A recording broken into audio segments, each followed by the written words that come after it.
Magandang umaga po sa ating lahat mga kaibigan, sa mga kababayan ko sa Ilocos Norte. Imbag ng bigat yung amin apo.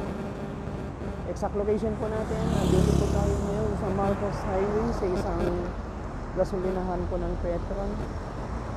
Nagpag-stop po tayo bago po tayo bumiyahe. Ang price po nila ngayon ay pakita po sa ayan.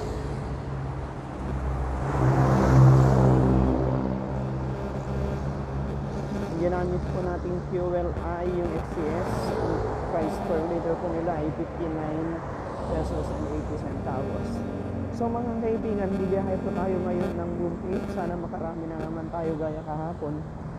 Anyway, so the usual problem po sa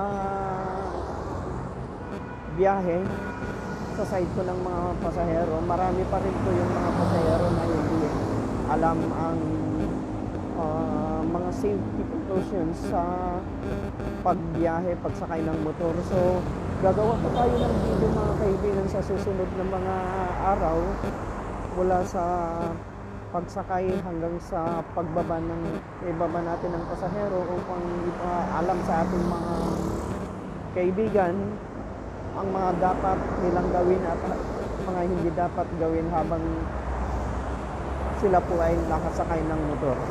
So that's it mga kaibigan, sana abangan niyo po ang ating susunod na video na gagawin natin sa mga susunod na araw. Thank you po, bye bye.